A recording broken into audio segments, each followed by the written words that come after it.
السلام علیکم ګرانو کوڅو نو ډېر غوسه به کوله، ډېر بار بار به غوسه کېدلو، نو کور کې به ټول خلک به ډېر زیات ډېر تنګ وو، نو ډېره غوسه به یې کوله او نو ورځ کې به ډېر زیات ټایم به پکې نه تېرېده، نو ډېر زر به غوسه کېدلو. نو دا کس له پلار ډېر زیات ډېر تنګ وو، نو غوسه به یې ډېره کوله، کور خلک به ډېر پریشانه وو، نو ده به غوسه ډېره زر کوله او خلک به ترې تنګ وو، ده سره به څه کوو نو.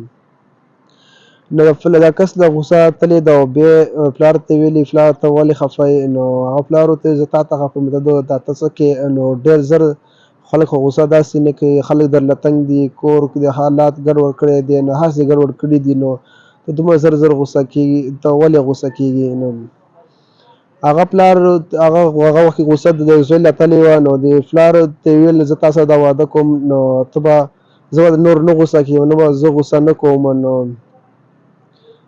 نو زوی وویل ما له غوسه راځي، نو زه نو څه وکړم؟ نو ما له بار بار غوسه راځي. نو هغه ورته وویل نو پلار ورته وویل نو ته له چې غوسه درځي ته یو کار کوه.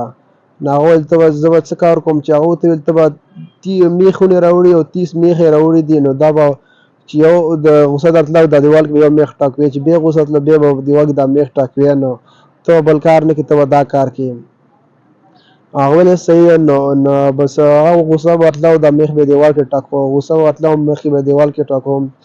مړه غونډې یوه ورځ کې دا 30 میخونه د ټاکواله، غوسه به راتله او د میخ ټاکوه. نو ده بیا پلار له رالی، پلار ډېر ستړی شو، نو نوره بس غوسه سره کوم، نو بس خیر دی ما معاف کړه، نو نوره غوسه سره زه کوم، ما ټول تنګ یاستئ، نو ما ته پته لګي ویلې خو زما له غوسه بار بار راځي.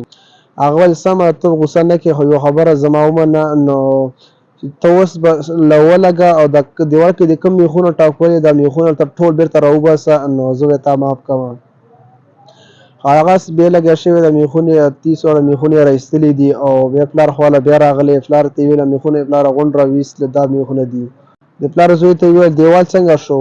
و دیوال غونډ سوری دی. پلار ورته وویل دغسې زړه ما له سوری کړی دی، نو نو څنګه چې دیوال سوری کړی دی، نو ته به اوس غوسه نه کوې، خو زه ډېر وکړولم، ما د زړه سوری کړی دی، نو ته به اوس ټیک ټاک شي.